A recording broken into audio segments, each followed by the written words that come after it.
અને એક સંતે જઈને એટલું કીધું કે બેટા કેમ આ તડકાની બેઠી છો ને કેમ રો? કે બાપુ મારા માથામાં ઉંદરી થઈ છે, મારા માથામાં ઉંદરી થઈ છે. કે તો અહીંયા કાંક મારા માવતર મને મૂકી ગયા છે. કે કેમ? કે ગામ એમ કે છે કે કાળો કૂતરો આવીને જો આનું માથું ચાટે ને તો ઉંદરી મટી જાય, તો ઉંદરી મટી જાય. કે કૂતરે આવીને ચાટ્યું કે બાપુ કાળો કૂતરોય આવતો નથી, ગરવાળું પાણી નાખ્યું તોય આવતો નથી. અને તેદી તલાળાનો સંત આપો દાનો એટલું બોલ્યો તો દીકરી તારું જો માથું હાદું થઈ જતું હોય તો દ્વારકા વાળાનો કાળો કૂતરો હાલ ને ઘડીક વાર હું એ થઈ જાઉં, કાળિયા ઠાકરનો કાળો કૂતરો થવામાં મને શું વાંધો છે? અને તલાળાના સંત આપા દાનાએ લાંબી જીભ કરી અને દીકરીની માથેથી ઉંદરી ચાટી હતી. નથી મફતમાં એ મળતા એના મીંડા હકેલવાય એક એક પછી એક એક પછી એક એક. પેલા ફરિયા બેઠા બેઠા ગીલતા કે કાં બેહો ને અમથા બેહાય. હા, ઘાવું પડે. એ ભાઈ મને કીધું, પ્રભુધનભાઈ મને કે લાખણજીભાઈ ફલાણાને મને મોકલો તો મને મારો ન્યા કોઈએ ધડોય ન કર્યો, મારો કોઈએ ધડોય ન કર્યો. મેં કીધું ધડાને પાણો દઈ આવજે, કોઈક વાણિયાની દુકાનમાં પીડ્યો હોય તો ધડાને પાણો દઈ આવજે, લાહો થઈ ગયો હોય, ઘાય ઘાય લાહો થઈ ગયો હોય, ઘાય ઘાય લાહા થાવ ને પછી ધડા થાય, પરબારા ધડા ન થાય. કહાણા છે જે કાંઈ ખીમા છે, જગતને ગીમા છે.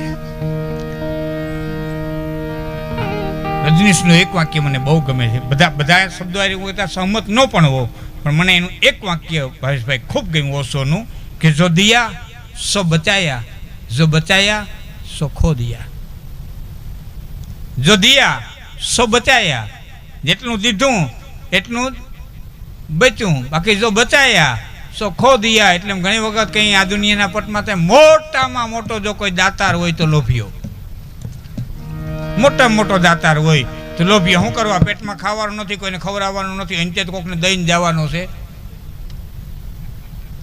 હરગાપુરની હેરીએ કંઈ ગઠડીવાળા દીઠા, ન્યા ક્યાં ગઠડિયું, ત્યાં વ્યવસ્થા જ નથી લઈ જવાની. કાં ખવડાવીને જાઓ, ખાઈને જાઓ ને કાં મૂકીને જાઓ, બીજી કોઈ વ્યવસ્થા છે જ નહીં.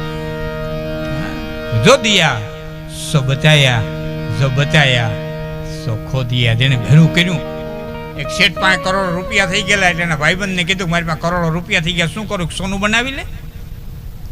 એ તમામ પૈસાનું હોંડું બનાવ્યું, લગડી બનાવી, જમીનમાં દાટી, મચ્છી પર ઢાંકી, ઉઠે છીપર ઉચકાવે, લગડી ગણે, ઢાંકીને હુઈ જાય, ઉઠે લગડી ગણે, ઢાંકીને હુઈ જાય. એમાં એક દી લગડી ગણવા હાથ નાખ્યો ને કાંકરો આવ્યો હાથમાં, પાછો હાથ નાખ્યો કાંકરો, દોણી ઊંધી વાળી, લગડી કોક લઈ ગયું હતું. નીકળ્યા નદીના કાંકરા ભરી દીધા હતા અને એમાં રાડ ફાટી ગઈ. હાઈ લૂંટાઈ ગયો, હાઈ લૂંટાઈ ગયો, હાઈ લૂંટાઈ ગયો, હાઈ લૂંટાઈ ગયો. નોકર દોડીને આવ્યો કે શેઠ શું બન્યું? કે આમાંથી લગડી કોક લઈ ગયો, નીકળ્યા નદીના કાંકરા ભરી દીધા. નોકર કે ત્યારે તો ગણવાથી જ કામ હતું. જેને વાપરવા હોય ને ફેર પડે, તને શું ફેર પડે? તું આ ગણીને હું કે આ ગણીને હું, તારે ગણીને હું તું ને. તો જેને દેવું છે, જેને વાપરવું છે, એટલે કીધું દક્ષે આબરૂદારને કે જેને હારાઓથી હંગોળ, બાકી ફકડન ફરે વિફોળ, કઈ ખંભે પછેડીઓ ને ખીમરા. અહીં તો દક્ષે આબરૂદારને. પછી ગરીબ છે કે તવંગર, એની યારે એને કઈ લેવા દેવા નથી. એને એના આબરૂની, એને એની ઇજ્જતની, એ મોતને વાલું કરે છે. એની એક નાનકડી વાત કહી અને પછી આપણે પ્રભુદાનભાઈ પાસે જે કંઈ મજા આવે થોડીક વાર દૈરાને જે મજા આવે એટલે. પણ આબરૂ જે વાલી હોય, ઇજ્જત જે વાલી હોય,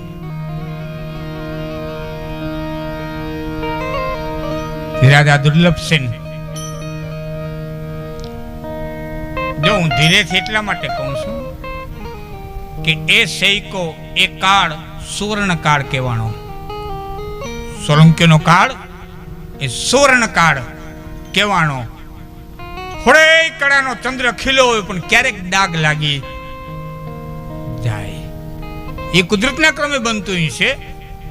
કઈ ભાન ન ભૂલે કે સામાન્ય બાઈ નહોતી, ઉઠાના ભાભી ભાન ન ભૂલે એ સામાન્ય રાજપૂતાણી નહોતી, પણ કાળની રમત હોય એનો મારે આપણે પ્રસંગ કેવો છે. પણ એટલા માટે મને વાલ્મીકીનો એક શબ્દ યાદ આવે.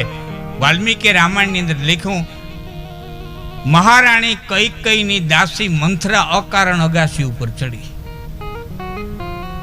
અહીં આખો શબ્દ ભાવે છે, મજાનો છે. અકારણ અગાસી ઉપર ચડી, એને ખબર નથી અગાસી પર હું કરવા જાઉં છું, કારણ વિનાની ચડી.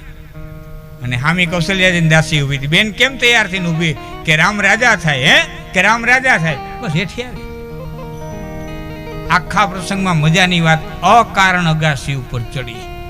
કોણ લઈ ગયો એને અગાસી પર? મંથરાને ખબર નથી. રાવણનું મોત લઈ ગયું, રામનો વનવાસ લઈ ગયો, દશરથનું મોત લઈ ગયું, કૈકેયીનું વિધવાપણું લઈ ગયું. કોણ ખેંચી ગયું?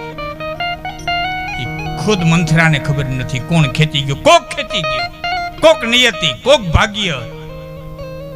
એમ ભૂલ ખવાણી રાજા દુર્લભસેનનો સમય સોલંકીનો યુગ એટલે સુવર્ણ યુગ. અને ઇતિહાસકારોએ સાબિત કર્યું છે કે જે યુગ સુવર્ણ યુગ હોય, જે રાજાના રાજની માલિકો પ્રજા સુખી હોય, એ જ રાજા સ્થાપત્ય કલા થાપી હગે. ને લડવામાંથી નવરા ન થાય, સ્થાપત્ય થાપે હું? મમ્મના ફાંકા હોય તો અદ્ભુત સ્થાપત્ય. રાણી કે વાવ ક્યારેક જોજો, રુદ્રમહેલ ક્યારેક જોઈજો. હું તમને વિનંતી કરું છું, ક્યારેક પાટણ જાવ ને તો જોઈજો સહસ્ત્રલિંગ તળાવ દુર્લભસેનનું બનાવેલું, મોઢેરાનું સૂર્ય મંદિર, એ કોતરણી, એ ક્યારેક તમે જોઈજો કે આ કેટલા વર્ષોએ તૈયાર થઈ. પણ એ દુર્લભસેન રાજાના અવસાન પછી સિદ્ધરાજ જયસિંહને એમ થયું કે તળાવ હજી પાણીનું ભરાતું નથી, સરસ્વતી નદીમાંથી નહેર છે, એ તળાવ સુધી લઈ આવવી જોઈએ. પણ ગુજરાત એટલું સદ્ધર કે બહુ મજૂર મળે નહીં, એટલે ઠેઠ માળવાથી મજૂરોને તેડાવવામાં આવ્યા. ને હજારોની સંખ્યામાં ઓડ નામના મજૂરો માટીકામ કરવા માટે થઈ અને આવ્યા. અટાણના યુવાનોને ખ્યાલ ન હોય તો કહું, સિટીમાં અટાણે જે ગધેડા લઈને જે માટી હારે છે ને, એ વખતમાં આવેલી જ્ઞાતિઓ છે. હજારોની સંખ્યાની માલિકો આવ્યા અને એમાં જસમા નામે ઓડણ, હજારોની સંખ્યામાં ઓડ કપાણા.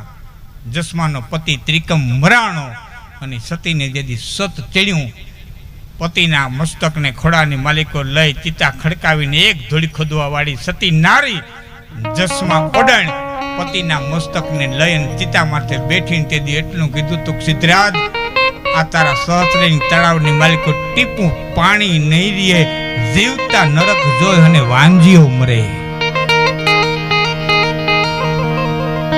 સહસ્ત્રલિંગ તળાવમાં આજની ઘડી એમ કહેવાય કે પાણી રહેવું મુશ્કેલ છે. કથા બીજી છે આખી, એમાં હરિજનભાઈ જે મેઘમાયાની આખી કથા છે, એનું બલિદાન બહુ મોટું છે. એ પછી તળાવની બધી લોકકથાઓ છે, પણ મૂળ મુદ્દો મને એટલો ગમ્યો કે રાજા સતી સિંહણ કહેવાય, કરે મોત મીઠું, સિંહણ ખડ નહીં ખાય. નથી મફતમાં મળતા, એના મૂળ ચૂકવવા પડતા. સંતને સંતપણા કઈ નથી મફતમાં મળતા.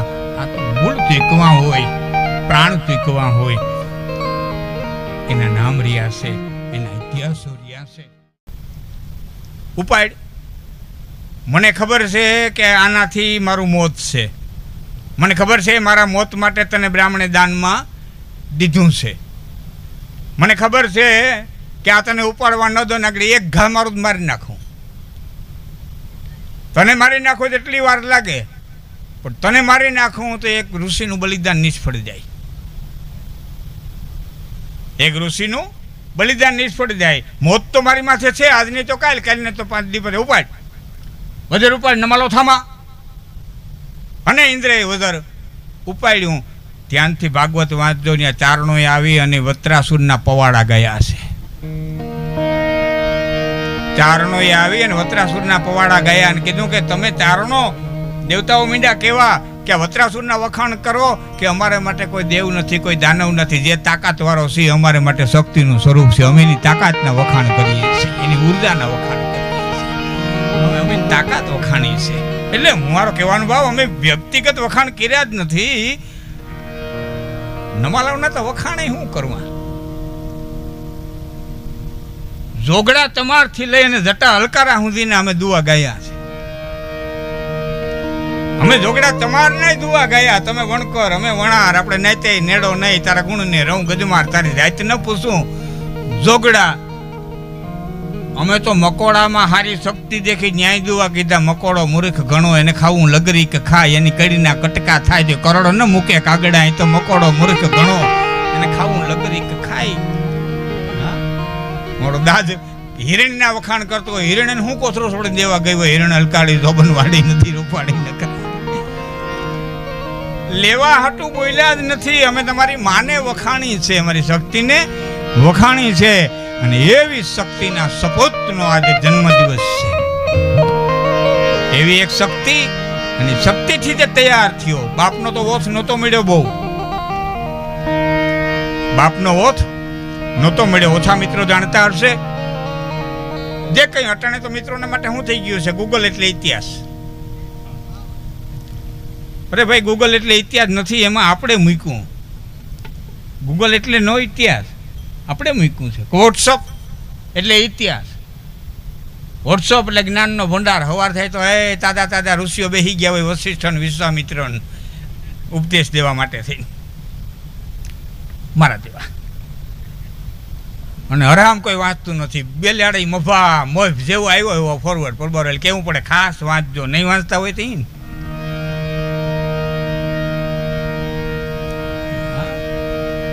નથી વાંચતા તો એ લખવું પડે, ખાસ જોઈજો ને ખાસ વાંચજો ને.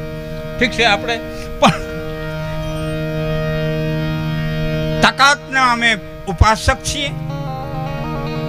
અને યુટ્યુબ ઉપર તમે વાતો સાંભળી હોય, પણ જો હું વાસ્તવિકતાથી બહુ નજીક રહેનારો માણસ છું. એનો અર્થ એવો નથી કે હું જેટલું કહું છું એટલું બધું વાસ્તવિક છે. ઇતિહાસમાં ઘણા મતભેદો હોઈ શકે. અમારી લોકવાર્તાઓ છે, લોકકથાઓ છે, ઇતિહાસની યારે ઘણી વખત સુસંગત ન પણ હોય. પણ જેટલો બને એટલો ઇતિહાસની નજીક રહી અને બોલનારો વ્યક્તિ છું. મારી નાખીને તોડી નાખીને આમ બધું બહુ મને આવડતું નથી. પોણું હિન્દુસ્તાન ભાઈ હમણાં વાત કરીને મોગલોના ખંભા ઉપર હિંચકા લેતું. પોણું હિન્દુસ્તાન, દક્ષિણ ભારત નિજામોના ખંભામાંથી હિંચકા લેતું. બાપુ, ભગત બાપુ, આપણી કઠણાઈ કયો તો કઠણાઈ, નબળાઈ કયો તો નબળાઈ. એક બાજુ નિજામ, એક બાજુ મોગલ સલ્તનત, અને બેયના મુખ્ય જે અધિકારીઓ અથવા તો મુખ્ય જે સેનાપતિઓ હતા એ બે હિન્દુઓ હતા. ઓલાને તો કઈ ગુમાવવાનું નહોતું. આ મરે તો એ ઓલા ને, આ મરે તો એને લાભ ને. આ મરે હતા ખાલી હિન્દુ હતા એટલું જ નહીં, પણ હાહરો જમાઈ હતા.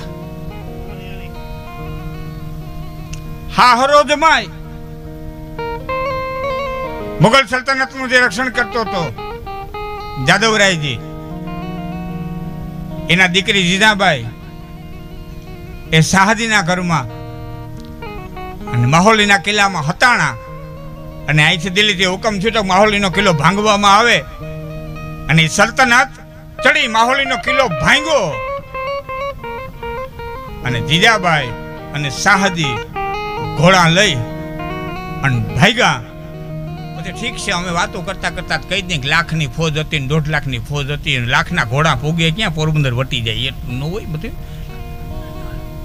લાખ ગોળા હોય તેનું જોગાણ કેટલું હોય, લાખ માણા હોય તેના રસોઈયા કેટલા હોય, એના તંબુ કેટલા હોય, એના રહોડા કેટલા હોય, એના ભેરા વર્ણનો આવે ખાલી. પણ જીજાબાઈની પાછળ કોઈ નહોતું પડ્યું. આપણી કઠણાઈ ગયો તો કઠણાઈ એનો બાપ પીડ્યો હતો. શાહજી અને જીજાબાઈ ભાગ્યા. ધુમાપડ બાગડતા ધુમાપડ બાગડતા ધુમાપડ બાગડતા ઘોડલા જાય, વાહે 7-8 ઘોડા. જીજાબાઈ વિચાર કર્યો કે મારો બાપ આવે છે પણ શું થાય. એમાં રસ્તામાં જીજાબાઈએ શાહજીને વાત કરી કે પંથ મારાથી લાંબો નહીં કપાય, ઉદરમાં બાળક છે. પોતાના મિત્રનું રાજ્ય આવતું હતું ત્યાં જીજાબાઈને મૂકી અને કારાભાઈ ત્યાંથી શાહજી છે એ એ અદ્રશ્ય થઈ ગયા પછી તો શાહજીએ બીજું ઘરે કરી લીધું હતું. અને આયા ગોતતા ગોતતા જાદવરાયજી આવ્યા. બાપ દીકરી મળ્યા. બાપ દીકરીએ ઘણી વાતો કરી. અને તેથી જીજાબાઈ કીધું તો બાપ એક વેણ માન શાહજીની પાછળ જાતો નહીં, અને જો જાય તો આ જીજા જીવશે ત્યાં સુધી તારું કોઈ પગથિયું નહીં ચડે. બાપનું હૃદય, મારી દીકરીના ઉદરમાં બાળક છે, થવાની છે થાય પણ દીકરીની વ્યવસ્થા કરી દઉં. શિવનેરી નામના કિલ્લાની માલિકો એ દીકરીને ત્યાં આશરો દેવામાં આવ્યો. તમામ પ્રકારની વ્યવસ્થા, રહેવાની, દાંત દાસ્યો સહિત બધી. ક્યારેક જાવ તો પુણાથી 1.5 કિલોમીટર છે. કોઈને જવું હોય ને તો હું તમને રસ્તા દેખાડી દઉં, જાજો. 1.5 કદાચ વધારે નહીં હોય. એ કિલ્લાની માલિકો રહેવાની વ્યવસ્થા બાપે કરી દીધી. તમામ વ્યવસ્થા બાપે કરી. એટલું જ નહીં પણ ખબર હતી કે મારી દીકરીના ઓદરની માલિકો બાળક છે તો એ બાળક સંસ્કાર લઈને પેદા થવું જોઈએ. એટલે કોંડદેવ નામનો એક બ્રાહ્મણ આવતો, સવારે આવી અને ભાગવત સંભળાવે અને બપોર પછી આવી અને કાયમી માટે રામાયણ સંભળાવે. દીદા સાંભળે, સવારે ભાગવત સંભળાવે, બપોરે આરામ કરે, રૂંઢે આવી અને પછી રામાયણ સંભળાવે. અને પછી જીજાબાઈ જે દીકરાને જન્મ દીધો, શિવનેરી નામના કિલ્લાની માલિકો જન્મ દીધો એટલે એનું નામ શિવો પાડ્યું. સવારે ભાગવત સાંભળ્યું, બપોર પછી રામાયણ સાંભળી. અને તો સાયન્સની રીતે સાબિત થઈ ગયું છે કે ઉદરમાં જે બાળક હોય જે સાંભળે એ સંસ્કાર એનામાં પડે. આ વાતનો ઉલ્લેખ રાષ્ટ્રીય શાયર મેઘાણી કરે છે.